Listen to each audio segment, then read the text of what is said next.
Bonjour à tous, bienvenue sur la 6e vidéo de la Colline des Muses. Aujourd'hui, on va parler dans une courte vidéo d'histoire contemporaine française en nous intéressant à une loi très connue, la loi de séparation des églises et de l'État de 1905.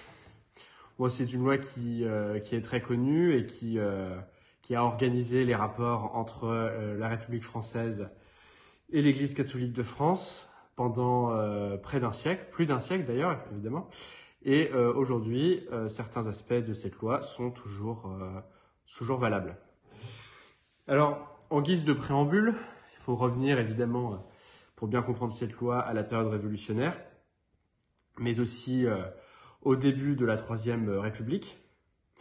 Donc évidemment, nous, aujourd'hui, avons parfois du mal à nous représenter la brutalité avec laquelle le divorce millénaire entre sphère politique et sphère religieuse s'est imposé en France.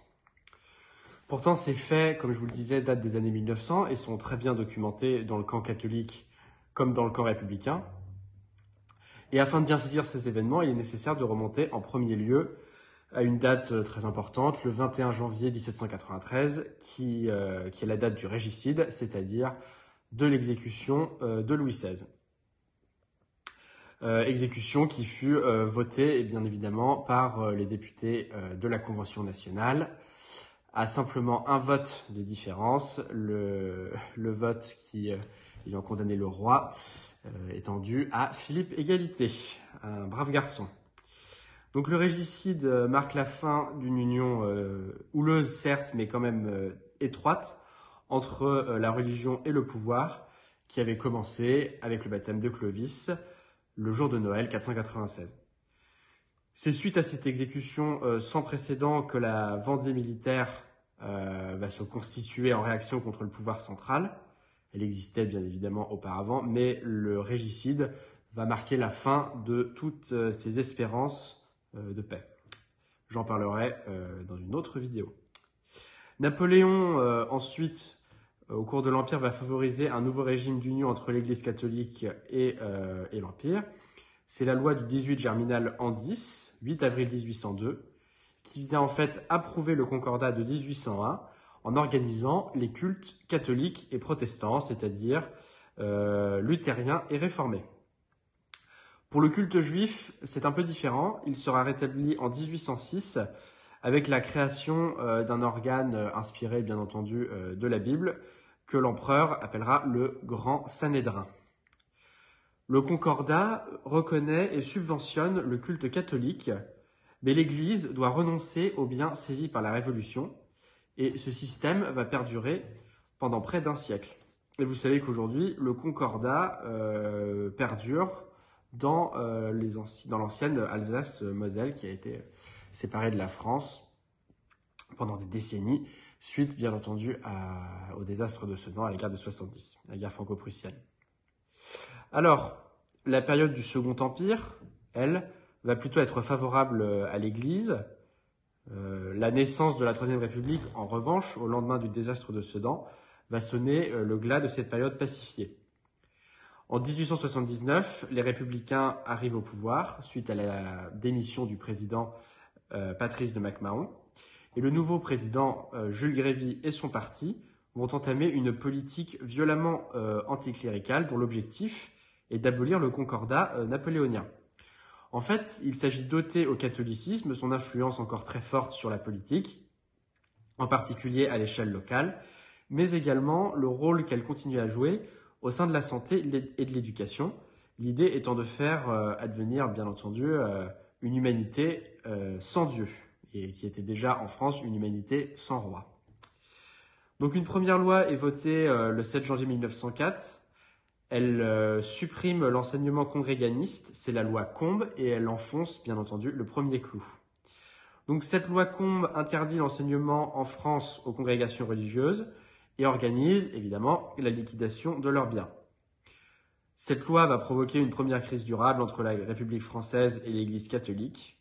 Et l'un des principaux reproches adressés au gouvernement concerne la mise en place de ces lois, qui sont votées sans discussion ni concertation, alors qu'elles supposent, bien entendu, vous l'avez compris, un transfert massif de responsabilités et de compétences.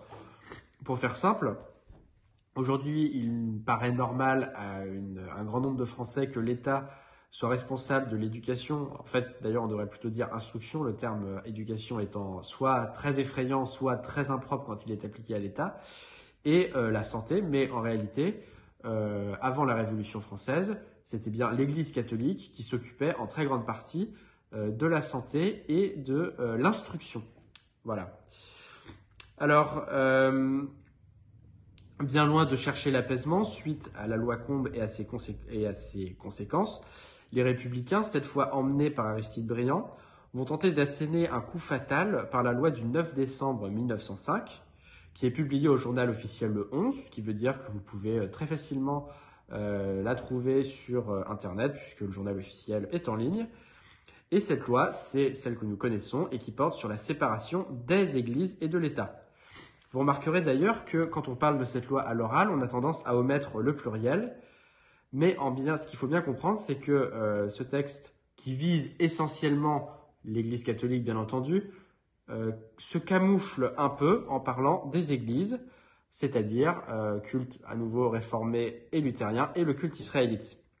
Mais en réalité, la manière dont elle est faite va faire énormément de dégâts au sein de l'Église catholique à cause de son organisation propre, c'est-à-dire une hiérarchie très marquée qu'on ne retrouve pas dans les autres cultes.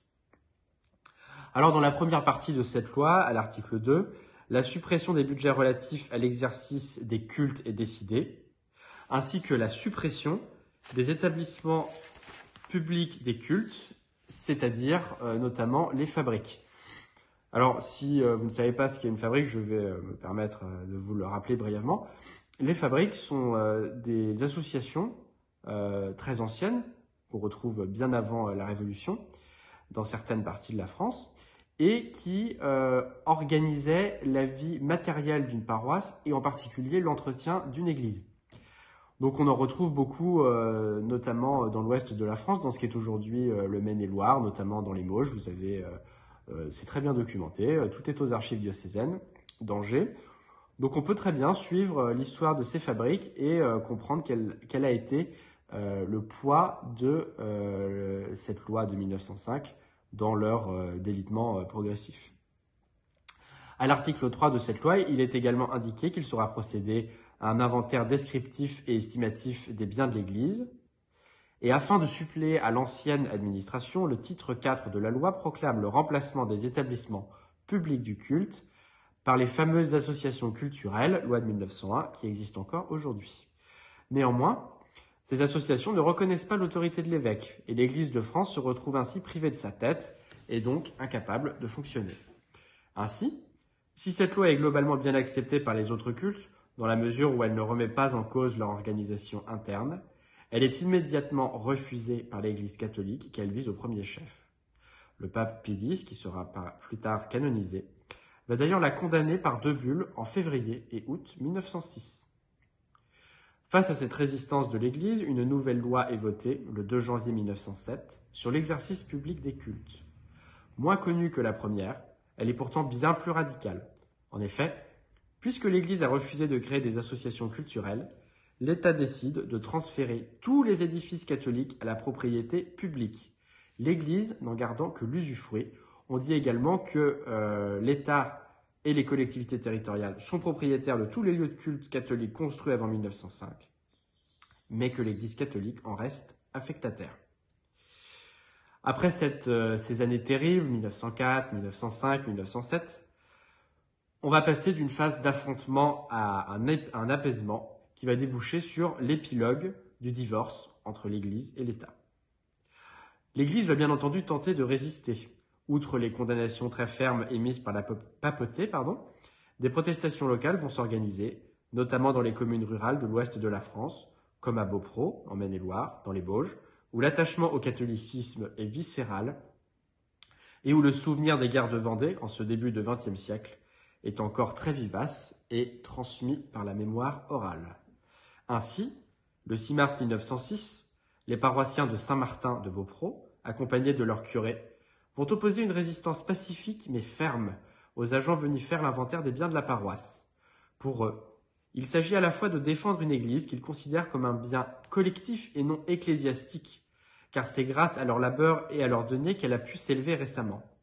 Et de façon plus large, ce que les habitants de Beaupro, ils ne sont pas tous des paysans, souhaitent défendre, c'est ce qu'ils appellent la cause de Dieu. Enfermés dans une église qu'ils refusent d'ouvrir, en pleine nuit, chantant des chants religieux, ils tiennent tête au sous-préfet qui a fait le déplacement, accompagné d'agents des domaines et de 2 compagnies de sapeurs du 77e RI, régiment d'infanterie, un régiment qui est cantonné à Cholet.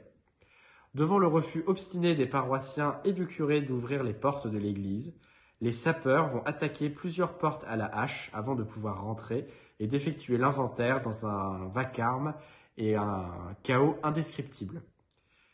Aujourd'hui, si vous allez à Beaupro et que vous visitez Saint-Martin, vous verrez sur une des portes de l'église les traces de ces fameux coups de hache qui ont été gardés comme un pied de nez à la République. Cette scène que je viens de vous décrire et dont j'ai retrouvé la trace dans les archives diocésaines d'Angers, ces scènes vont se jouer dans à peu près toute la France à des degrés divers. La loi passera tout de même. Pourtant, vous l'avez bien compris, la très grande majorité de la population est encore catholique et pratiquante. Et il était donc impossible pour l'État de constituer une politique uniquement basée sur les rapports de force. Ainsi, sans revenir aucunement sur les acquis des lois successives, un accord va cependant être trouvé en 1923. Les associations culturelles sont remplacées par les associations diocésaines. Elles permettent donc à l'évêque d'exercer une autorité diminuée certes, mais une autorité quand même sur son diocèse. Son compromis fut rendu possible par le nonce Ceretti, un fin diplomate, qui réussit à traiter directement avec Aristide Briand. À l'heure actuelle, l'État est toujours propriétaire des biens de l'Église saisis avant 1905. Les biens construits après cette date appartiennent en propre à l'Église, mais ils ne représentent qu'un faible pourcentage du parc immobilier catholique en France. Évidemment, on a moins construit en un siècle que pendant les 15 siècles précédents. Légalement responsable de l'entretien de ces édifices cultuels, l'État, le régalien si vous préférez, a largement délégué cette charge aux collectivités territoriales, au premier rang desquelles figurent nos petites mairies de campagne, souvent trop petites pour assurer leur entretien, en dépit d'une bonne volonté qu'on constate partout, même si on peut avoir des idéologues ici et là.